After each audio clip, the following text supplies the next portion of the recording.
pela charla. Quero apresentar-lhe o chefe do Departamento de Neurocirurgia, o Dr. Ignácio Gonçalves, e o chefe do serviço da coluna, o Dr. Gustavo Giraldo. Opa, muito prazer. Doutor Gustavo, eu já conheço de nome aqui de Curitiba.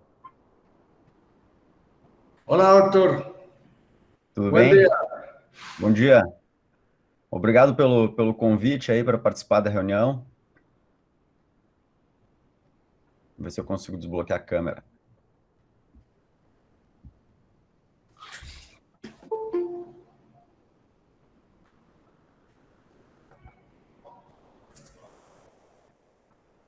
Agora sim. Bom dia. Bom dia. Por favor, doutor, compartilhe sua apresentação para iniciar a discussão dos casos. Vamos ver agora.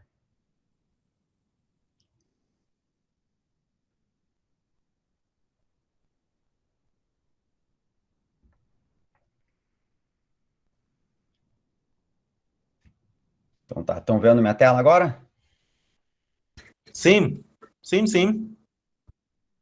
Então tá bom. Agradeço novamente pelo convite aí para participar da reunião. Se vocês não se importam, eu vou falar em português, mas vou tentar falar devagar. E se vocês tiverem alguma dúvida, vocês podem me interromper aí que eu paro e comento sobre o caso aí. Tá bem. Esse é o Hospital Pequeno Príncipe, aqui em Curitiba. Aqui a equipe lá da coluna. Da esquerda para a direita ali, o doutor Ricardo, ele é neurocirurgião e ele trabalha mais como um consultor para nós nas cirurgias de cervical e quando tem alguma patologia intracanal, medular, ele nos acompanha nas cirurgias. Em seguida tem eu ali, depois o doutor Luiz Eduardo, que é o chefe do grupo da coluna, e o doutor Carlos, por último. Então, o primeiro caso é um paciente masculino de 15 anos e 8 meses, que tem uma atrofia muscular espinhal, tipo 2, e é um paciente bem saudável, tinha, se não me engano, 35, 36 quilos, e ele tinha essa deformidade do tórax, já bem importante também, bastante dificuldade para ficar sentado. Vocês vejam que a mãe precisa bastante esforço para conseguir segurar ele sentado para as fotos. Esse é o raio-x dele pré-operatório.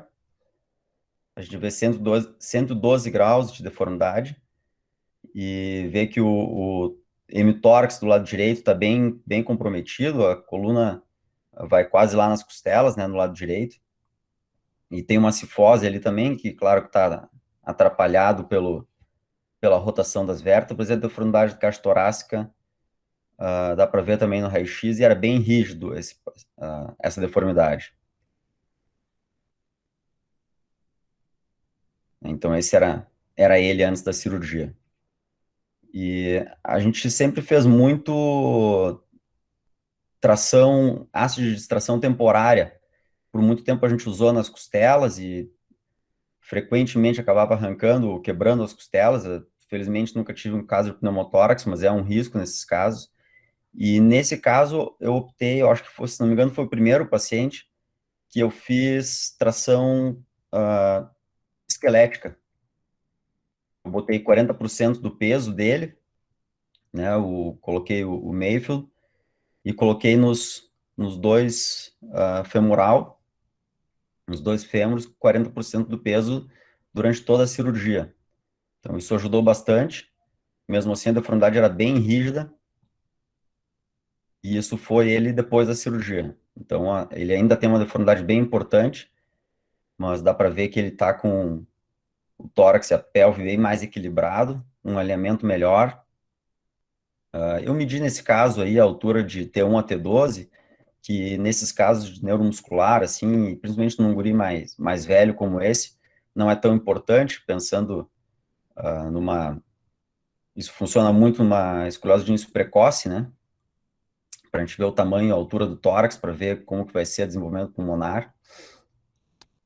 Mas a gente viu aí que aumentou 5 centímetros, apesar de não ter melhorado tão expressivamente a deformidade. Então aí o raio-x pré e pós-operatório. E aqui as fotos dele antes e depois da cirurgia. Então dá para ver uma diferença bem importante aí no equilíbrio dele. Então eu achei esse caso interessante porque a gente vê que ele ficou com uma deformidade residual bem grande até, 85 graus, só que o mais importante não é o quanto a gente mede no ângulo de Cobb, né? E sim como que o paciente fica equilibrado.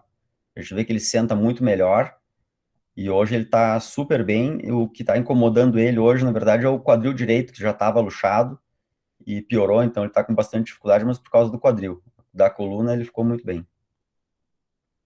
Eu tinha preparado uns casos a mais, mas pelo tempo, acho que eu vou passar lá pro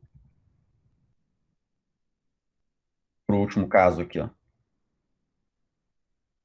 Esse é um paciente de 16 anos, quase 17, com uma mielomeningocele sacral. Dá para ver que ele está em pé aí, era um paciente que caminhava, tinha uma vida bem independente. Ele tinha essa alteração cutânea bem significativa, que atrapalha bastante no acesso, aumenta muito o risco de infecção e lesão de dura também. E ele tinha uma diastemato bem nessa região, e o que nos fez ficar mais apreensivos em relação ao acesso ali. Então, o que nós fizemos foi, num primeiro momento, fazer uma tóraco-freno-lombotomia de T12 a L4, fizemos essa fixação por via anterior, principalmente para que tivesse uma área de artrodese maior, né, pelo medo que a gente sempre tem de pseudoartrose nesses pacientes. E aí, num segundo tempo, uma semana depois, a gente fez daí sim por via posterior. A gente tem usado cada vez mais essa modificação do Y invertido de Mayfield, em que a gente deixa uma ilha de pele íntegra ali. Então, a gente faz uma incisão para um lado e a gente não abre na parte da mielo. Como a gente entra com os parafusos laterais mesmo, em direção ao corpo, e aí a gente passa outra haste de cima para baixo e fixa lá embaixo. Então, esse foi o resultado final. Dá para ver que ficou bem equilibrado. O paciente, infelizmente, não tem fotos clínicas dele, mas o resultado me parece bem satisfatório. A gente conseguiu uma boa área de artrodese também, principalmente naquela região. Outra coisa que a gente tem usado cada vez com mais frequência nos pacientes com mielomeningocele é um número maior de fixação na pelve. Né? Às vezes, em vez de usar 2 parafusos no ilíaco, a gente usa 3 ou 4, e às vezes a gente associa um parafuso esse é o de S2 alarilíaco, pelo menos o que deu para fazer mais parecido com isso, né? Os pacientes com mielo, às vezes é difícil. Aí, às vezes, a gente associa o parafuso de S2 com o parafuso de ilíaco.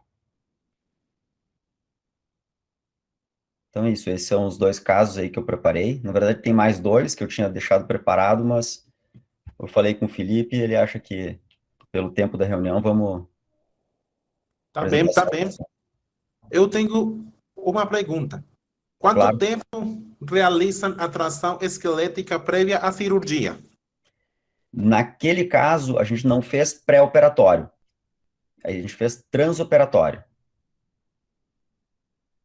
Tá Quando, bem, tá bem. quando a gente faz pré-operatório, em geral, de 3 a 6 semanas. Mas nesse paciente aí, eu fiz só no transoperatório mesmo. Eu coloquei o Mayfield na hora da cirurgia e o peso na hora da cirurgia. E quando a gente faz pré-operatório, eu coloco o halo craniano e aí tu não faz femoral, né? A gente tem uma cadeira adaptada, que o paciente consegue andar na cadeira, consegue tirar o assento e usar como se fosse um andador para caminhar, e também na maca. Então, a gente tem... Ultimamente, a gente tem tido até bastante pacientes desses. A gente tinha dois internados até 2 semanas atrás, um a gente já operou, e nessa sexta eu vou instalar numa outra paciente o halo e deixar ela na tração. Tá bem, doutor. Agora vou compartilhar minha tela para fazer a apresentação.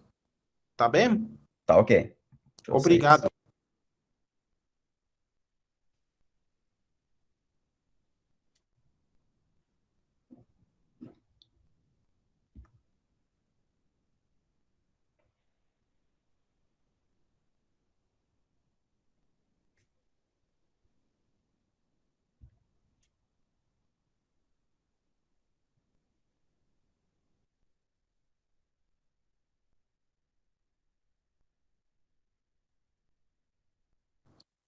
Eu vou falar espanhol. Sem problemas. Buenos días.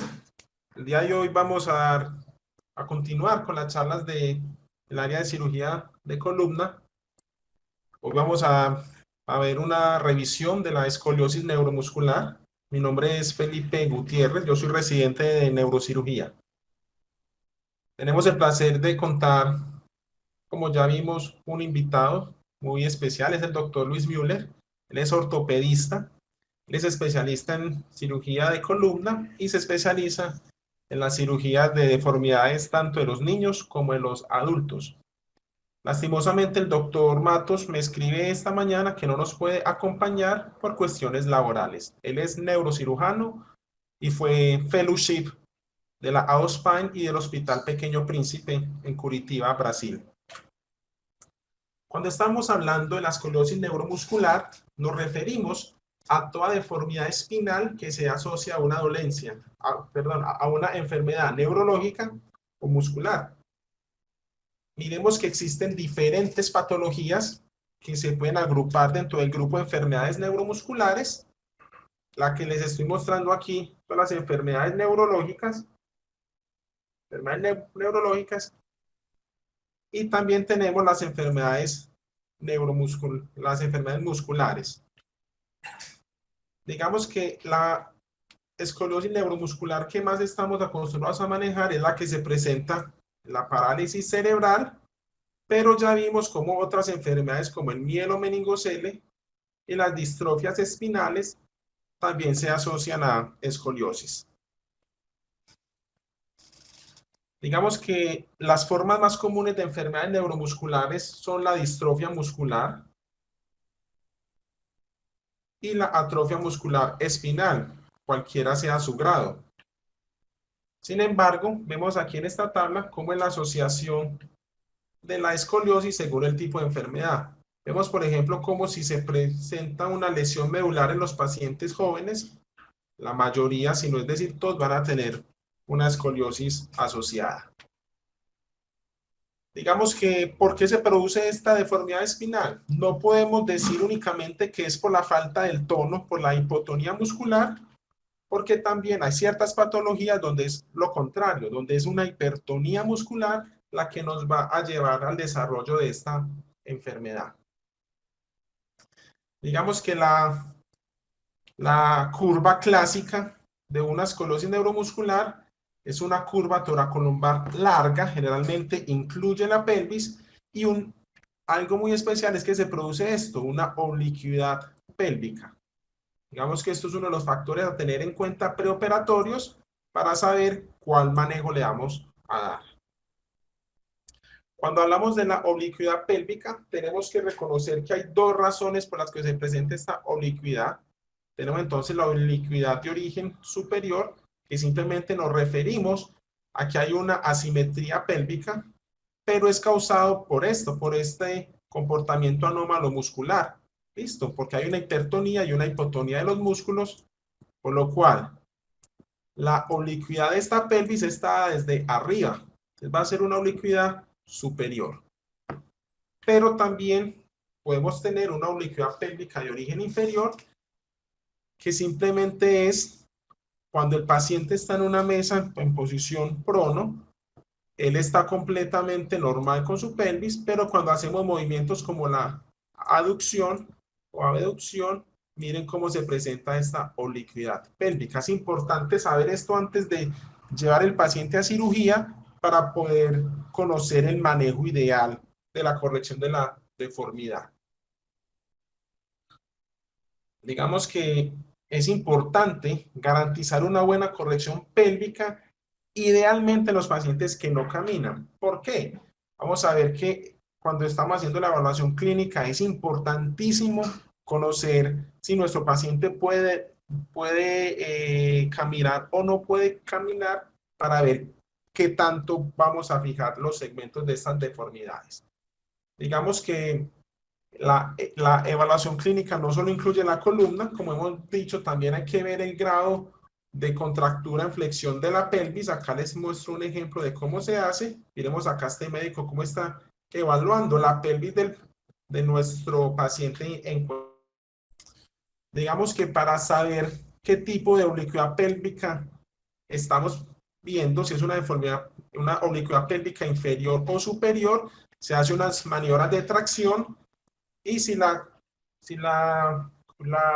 oblicuidad pélvica reduce con esta tracción, podemos decir que estamos frente a una oblicuidad pélvica inferior. Tenemos acá como en estos dos casos, el caso A y el caso C, el paciente continúa con cierto grado de oblicuidad pélvica, pero vemos como en el caso B, la pelvis mejoró y se logró también una alineación espinal.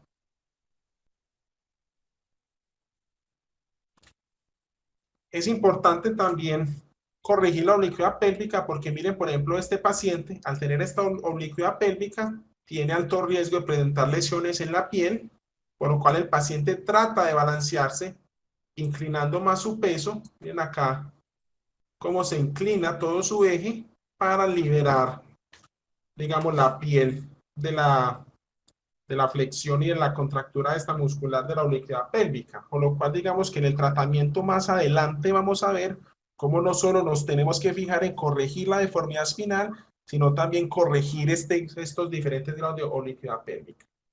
Digamos que no es suficiente con distinguir, con separar si el paciente camina o no camina para guiar los grados de fijación de nuestros pacientes. Digamos que los pacientes que aún presentan alguna preservación de su marcha, es importante ver qué tan autónomos son, porque hay pacientes que logran caminar, logran deambular, pero únicamente en su casa, necesitando, digamos, cierto grado de ayuda en el resto de actividades que necesitan. También es bueno ver el grado de reducción que tiene la curva espinal. Miremos aquí cómo esta curva se reduce si hacemos una tracción manual cefálica. Ven acá la curva de nuestro paciente con esta tracción, cómo redujo. Esto nos va a ver, digamos, qué tan fija o qué tan contracturada está esta deformidad espinal. Digamos que los pacientes con deformidad neuromuscular tenemos que hacer una evaluación cardiorrespiratoria muy importante porque al tener generalmente unas escoliosis tan anguladas, digamos que la caja torácica está más comprometida, por lo cual la mayoría de expertos recomiendan en estos casos hacer una evaluación cardiorrespiratoria antes de la cirugía. Tenemos acá, como vemos, algunas enfermedades que se presentan en diferentes grados y diferentes tipos de patología de enfermedad neuromuscular, por lo cual digamos que una evaluación cardíaca y respiratoria siempre estaría indicada en estos casos. ¿Cómo se debe hacer las imágenes? ¿Cómo estudiar los pacientes con esclerosis neuromuscular? Muy bien. Digamos que cuando el paciente tiene un grado tan avanzado de su enfermedad neuromuscular que no pueda caminar, se pueden hacer una vista con el paciente sentado o una placa con el paciente acostado. Digamos que cuando el paciente está sentado, se va a acentuar la deformidad porque va a estar con todo el peso de la gravedad. Pero ¿qué pasa?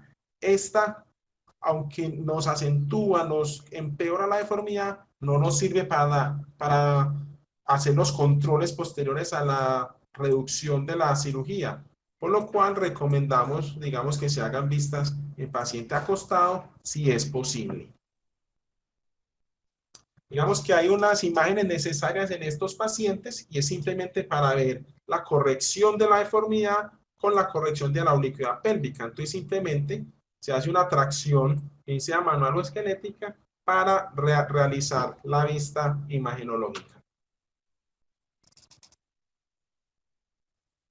Así logramos con una reducción de la oblicuidad pélvica ver el grado de reducción que tenga la deformidad. Digamos que la resonancia magnética se debe realizar para tratar de conocer si presenta algún grado de siringomiela a nuestro paciente, que esto nos pueda llevar a un, digamos, deterioro neurológico en el posoperatorio. Y también se recomienda hacer TAC de la columna dorsal, no solo para ver, digamos, el compromiso de la curvatura espinal, sino también miren acá, como por ejemplo, este bronco principal, este tronco principal respiratorio, cómo está en contacto con el cuerpo. Por lo cual, digamos que haciendo una fijación, tendremos que conocer muy bien esto para no ir a cometer un accidente intraoperatorio. ¿Cómo va a ser el tratamiento de la escoliosis neuromuscular? Muy bien. Entonces, digamos que vamos a ver si existe algún papel del tratamiento conservador. Tratamiento conservador generalmente se hace con un brace o con un coleche, pero vemos que esto trata de hacer es retrasar digamos, la evolución de la deformidad espinal, pero tiene cierto riesgo. Digamos que el uso de estos dispositivos no nos aseguran que la enfermedad neuromuscular no avance.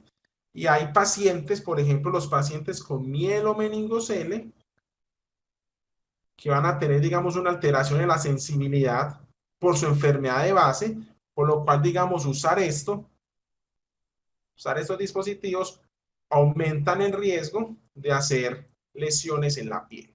Por lo cual, digamos que el tratamiento principal en este tipo de deformidades siempre va a ser la cirugía. Digamos que si sirve o no la cirugía en este tipo de enfermedades, entonces vamos a verlo. Vemos acá este estudio donde lo que buscaron hacer es si verdaderamente es benéfico el manejo quirúrgico de las deformidades espinales en parálisis cerebral. Ven acá como la satisfacción del paciente y los cuidadores hasta de un 92%. Miren como más del 90% dicen que mejoraron su equilibrio cuando están sentados y miren que el 94% refiere a una mejoría de su apariencia estética.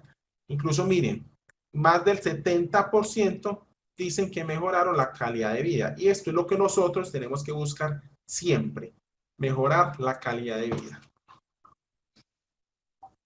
Por lo cual, sí está recomendado el manejo quirúrgico de los pacientes con escoliosis neuromuscular. Digamos, ¿cuándo operar? Digamos que hay grupos donde la filosofía que tienen es esperar hasta tener una adecuada madurez ósea para intentar resolver toda la deformidad en un solo tiempo quirúrgico. Esto es cuando es posible. Hay ciertos grados de enfermedades neuromusculares que son tan severas que implican que se hagan cirugías en varios tiempos. ¿Por qué? Evitando una alteración en la caja torácica para prevenir complicaciones respiratorias. Digamos que el momento ideal para hacer la cirugía tiene que ser dinámico, se debe por el compromiso de la salud de nuestro paciente. Se recomienda que no sea demasiado tarde, porque si es demasiado tarde, usted va a tener una deformidad más severa y menos reducible. Mientras que si usted lo hace muy temprano, usted puede estar limitando el crecimiento del paciente, limitando el crecimiento de la caja torácica, impidiendo una función respiratoria adecuada. Digamos que acá esta revisión que me la compartió el doctor Matos nos muestra que generalmente, si vamos a ser estrictos, se deberían hacer correcciones cuando hay curvas graves, mayor de 50 grados, o también en unas curvas que tengan un avance más rápido que la madurez esquelética. Miren esto tan importante. En la escoliosis neuromuscular, el manejo conservador con ortesis generalmente no es eficaz, por lo cual la cirugía es el tratamiento de primera línea. Digamos que eso es importante, que es una diferencia con los otros tipos de escoliosis que nosotros conocemos. Cuando vemos la historia natural de esta enfermedad, nos damos cuenta que hay unos factores de riesgo para que las escoliosis avancen en los pacientes con parálisis cerebral. Miren que los pacientes que tienen una cuadriplegia espástica, los pacientes donde la deformidad espinal empieza antes de los 6 años, los pacientes que tienen una desviación mayor de 30 grados, listo, o que tienen una oblicuidad pélvica bilateral, miren cómo tienen más factores de riesgo para que tenga una progresión de su enfermedad. Digamos que con esto vemos que pacientes probablemente necesiten una intervención más temprana. Digamos que los objetivos principales de esta cirugía son dos, que van a ser mejorar la deformidad espinal y corregir la oblicuidad pélvica. Digamos que tenemos que conocer el grado de flexibilidad de nuestra curva antes de la intervención. Entonces, se va a hacer en dos planos, el plano coronal y el plano sagital. Digamos que viendo la oblicuidad pélvica, tengo que conocer si es de origen superior, o sea, que esa pelvis está oblicua por el grado de deformidad de la escoliosis, o si es de un origen inferior, que ya vimos que la deformidad en la pelvis nace intrínsecamente de ella. Digamos que cómo elegir los niveles a fijar, como son las escoliosis tan anguladas, generalmente el nivel, la vértebra superior instrumental generalmente es T3 o superior. ¿Por qué? Estos pacientes tienen un control cefálico deficiente, tienen, digamos, un pobre control muscular y estas deformidades muchas veces son cifóticas en la columna cervical, por lo cual digamos que deben ser fijaciones largas para evitar complicaciones. ¿Cómo qué? Miren acá, una cifosis de la unión proximal se presenta de un 30 a un 62%. Por lo cual digamos que tenemos que conocer esto para saber qué niveles fijar. Pero bueno, ¿cuál va a ser la vértebra inferior a fusionar? Digamos que acá hay varios consensos. ¿Cuándo fijar a la pelvis? ¿Cuándo instrumento hasta la pelvis? Muy bien, depende, acá sí es importante, del estado previo del paciente, si camina o no camina, y también del grado de oblicuidad pélvica, del grado de esta inclinación. Muy bien. Generalmente fijamos hasta la pelvis los pacientes que no caminan o que tengan una inclinación mayor a 15 grados. Tengan una inclinación mayor a 15 grados, extendemos la fijación hasta la pelvis. Existen diferentes técnicas, generalmente se usa doble tornillo ilíaco y tornillos a S1. Eso se llama una fijación en T. Fijación en T. Miren acá cómo se va formando una T acá. Pues se forma una T entre esos dos pacientes. Digamos que los pacientes con este tipo de enfermedad neuromuscular tenemos que ser muy cuidadosos con el manejo de los tejidos blandos porque digamos que presentan unas prominencias óseas muy graves y pueden generar exposición del material si no tenemos un buen cuidado de estos tejidos blandos. Digamos que los pacientes que sí caminan y que no tienen una oblicuidad pélvica, yo podría hacer una fijación más corta y parar generalmente en L4. Cosa importante, claves, ¿cómo vamos a posicionar el paciente en la mesa de cirugía? Digamos que estos pacientes tienen entonces una deformidad no solo espinal, sino también deformidades pélvicas. Muchas veces estos pacientes, para reducir la oblicuidad pélvica intraoperatorio, se hace una tracción esquelética buscando reducir y tratar de alinear un poco la columna. También acaba lo importante de tener unos buenos soportes para el manejo de los tejidos blandos y evitar exposiciones innecesarias que nos aumenten el riesgo de exposición del material. Las complicaciones, muy bien. Digamos que la Liga Internacional de Escoliosis nos dicen que las complicaciones sí se presentan, más del 17%. Hay autores que dicen que van más de un 35%. Generalmente son de origen infeccioso.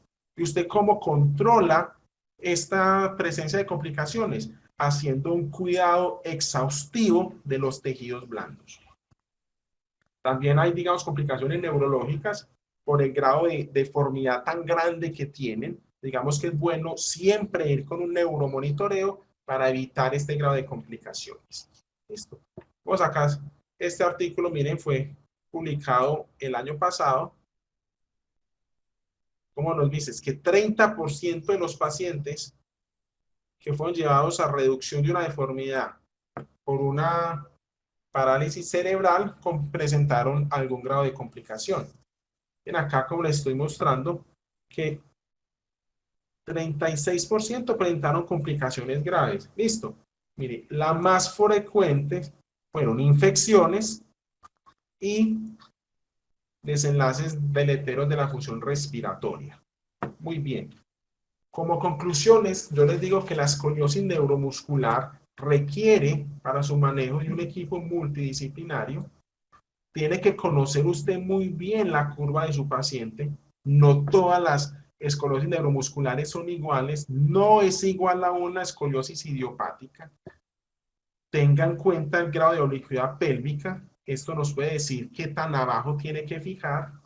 Es indispensable tener una buena valoración previa de la función cardíaca y la función respiratoria y siempre planee su cirugía adecuadamente.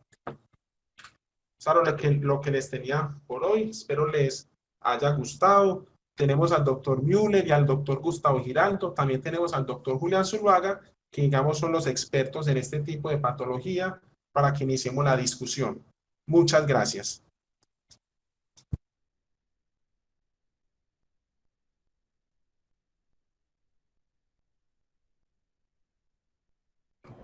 Doctor Gustavo, tiene la palabra. Juan Felipe, adelante.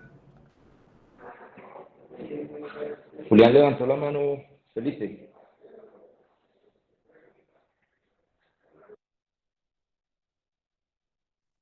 Listo, Juli, dale. Julián, adelante. Hola, hola, ¿me escuchan? Sí, muy bien. Buenos días para todos. Felipe, todavía no me digas experto, que todavía me falta mucho camino por recorrer y mucha tela que cortar. Todavía me falta un poquito.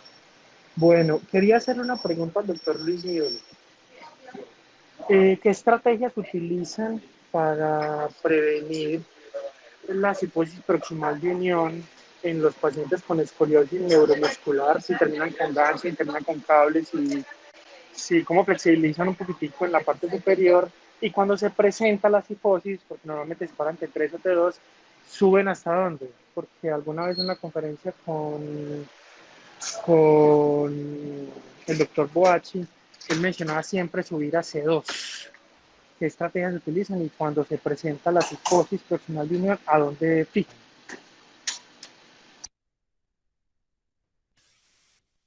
Tudo bem, Julián?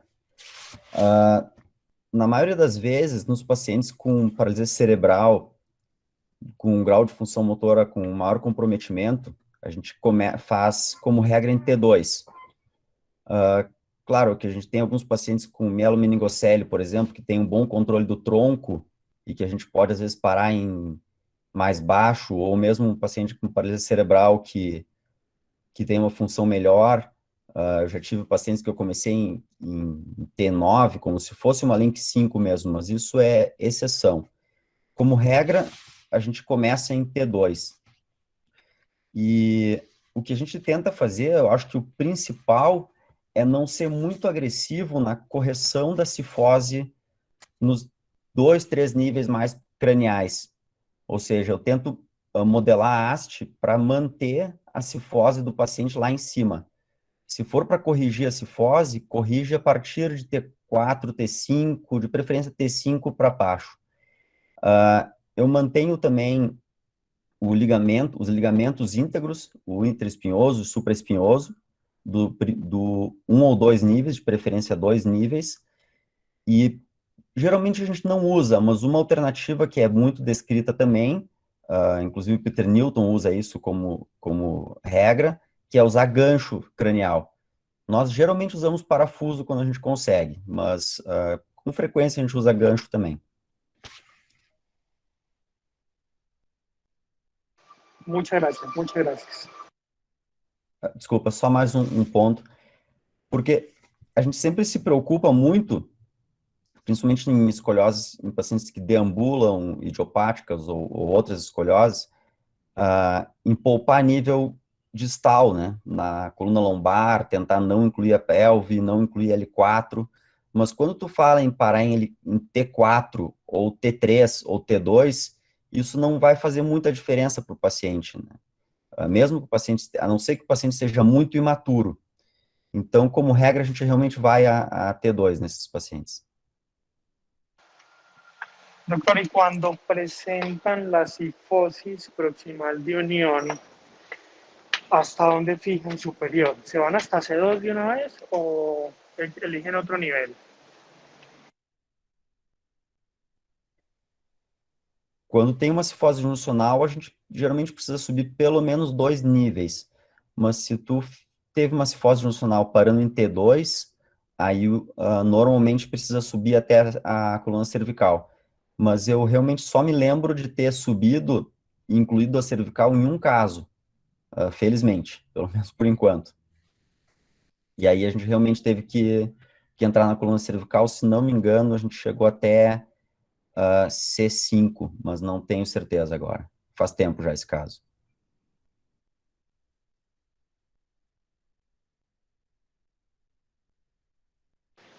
Muchas gracias. Felipe, yo tengo una pregunta. Dale, tío. Buenos días, doctor Luis. Muchas gracias por acompañarnos en esta reunión que hacemos todos los lunes. En los casos que usted presentó, especialmente el primero, vi que no tienen como ninguna estrategia adicional de corrección en ese caso específicamente, o que no tuvieron para la corrección de la oblicuidad pélvica. Siempre extienden de forma indiferenciada la instrumentación hasta la pelvis, o sea, una barra larga hasta el tornillo iliosacro, o en algunas ocasiones les parece importante usar instrumentaciones independientes que permita manipular un poco mejor la oblicuidad pélvica.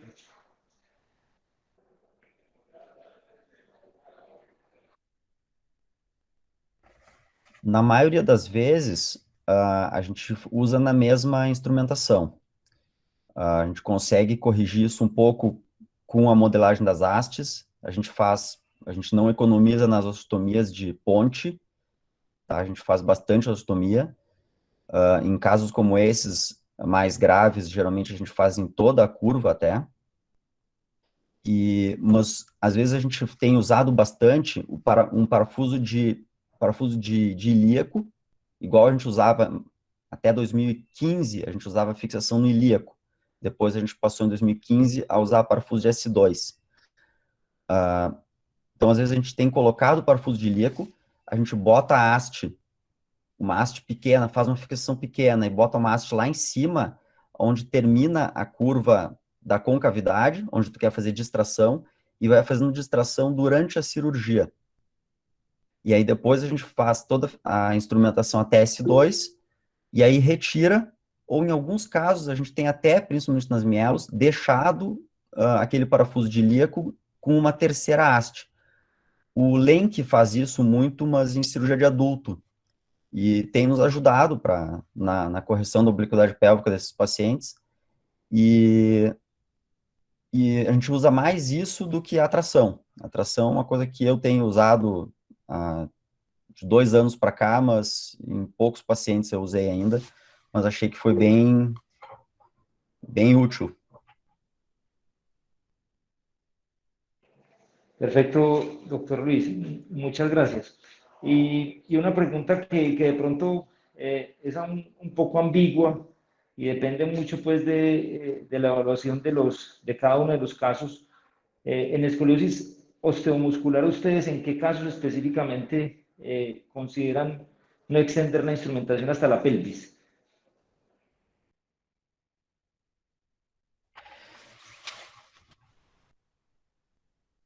Em primeiro lugar, eu acho que assim, a maioria desses pacientes que não são deambuladores, eles não se beneficiam muito de a gente não ir até a pelve. Eu já tive, logo que eu entrei no Pequeno Príncipe, a gente acabou revisando, acho que uns 2 pacientes, que a equipe parou em L5, e essa revisão de descer até a pelve é bem complicada, e acaba sendo uma cirurgia grande para fazer uma fixação pequena. E eu acho que hoje em dia, principalmente agora com o parafuso de S2, que a gente bota alinhado com os parafusos da coluna, da lombar, e a gente não faz toda aquela dissecção dos partes moles, a gente não tem tido complicação com esse parafuso, é um parafuso relativamente fácil de colocar, e a gente tem menos complicações do que parando em L5. Então, na maioria das vezes, eu penso em por que não ir até a pelve? Para que arriscar nesses pacientes? Claro que pacientes, por exemplo, que são principalmente cifóticos na coluna torácica, às vezes a gente para em L4 ou L5, tem pacientes que deambulam, daí sim faz diferença, mas nos pacientes que são cadeirantes, na maioria das vezes eu não me preocupo muito em incluir a pelve. Eu me sinto até mais seguro, acho que a gente acaba tendo menos complicações. Perfecto, doctor. Y los pacientes que caminan, o sea, los pacientes ambulatorios, a ver, digamos que hay algunos pacientes para los que es muy importante el balanceo pélvico para deambular, especialmente los pacientes que son flácidos, los pacientes con lesión de neurona motora inferior. Sabemos que la instrumentación a la pelvis muchas veces deteriora de forma severa la marcha. En los casos específicos de esos pacientes en los que ustedes paran en el E4 o en el E5 para no deteriorar la marcha, ¿cómo es la evolución de los pacientes a largo plazo? ¿Qué tan frecuente es la reintervención por algún tipo de falla distal?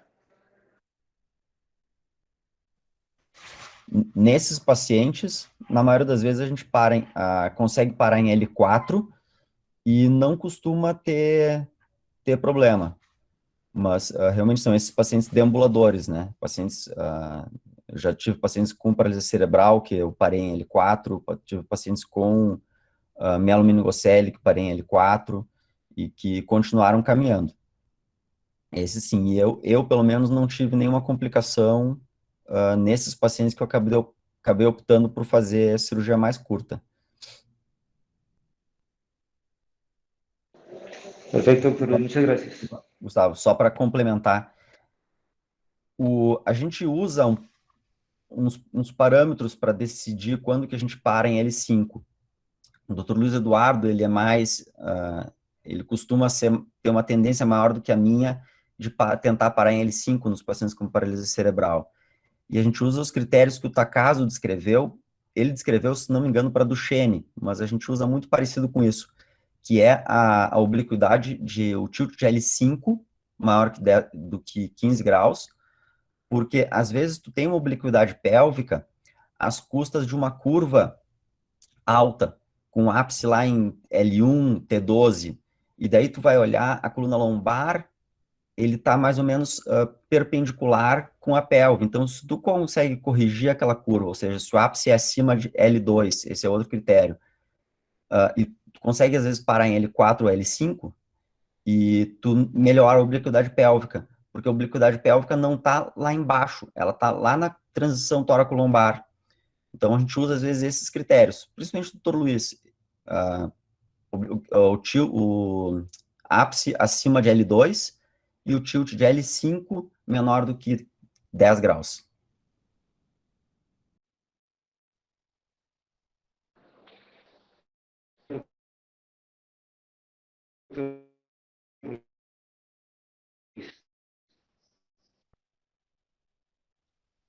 Muchas gracias, doctor Müller, por la participación en esta charla. Daniela levantó la mano. Ya. Daniela Puerta.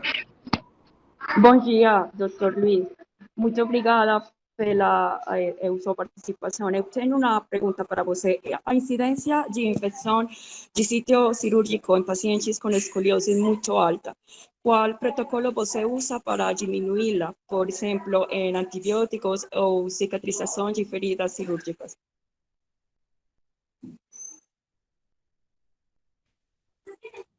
tem um ponto que eu acho importante falar, que o Felipe não chegou a citar, que os pacientes com paralisia cerebral, grau de função motora 5, né, que são os cadeirantes, que não têm controle nenhum do tronco, existe uma subdivisão em relação ao risco de complicação para esses pacientes, que eles dividem entre os pacientes que têm gastrostomia, tráqueo, gastro, crises convulsivas, e o paciente que consegue falar ou que tem capacidade de tossir, né, ou seja, que consegue tirar o catarro. Os pacientes que não têm nenhum desses fatores, eles têm em torno de 17% de risco de complicação maior. Os pacientes que têm eles têm 30%, 29%, se não me engano.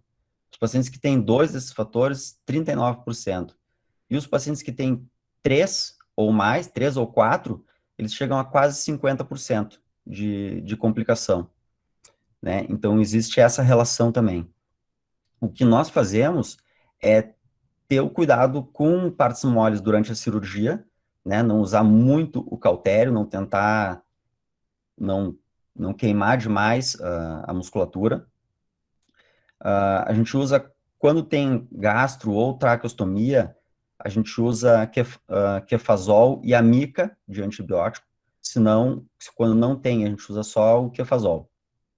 E, claro, a avaliação pré-operatória é muito importante, principalmente em relação à nutrição desses pacientes, que muitas vezes não é só o peso, às vezes tu tem pacientes obesos que eles estão desnutridos. Então, esses pacientes aumentam muito o risco de complicação também, de infecção, principalmente.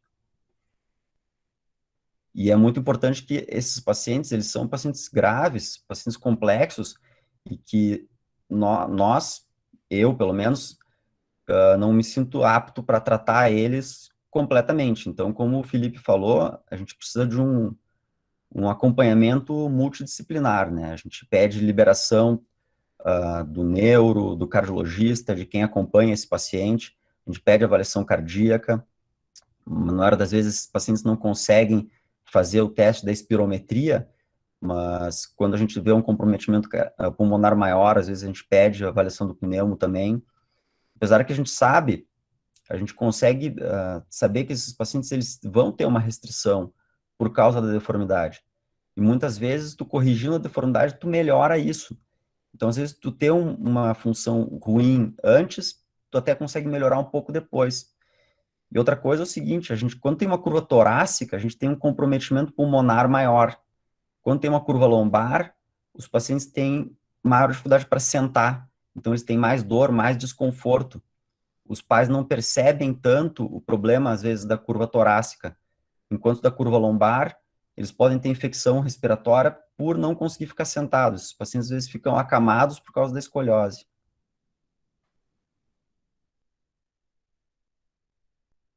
Ok, muito obrigada, Dr. Luiz.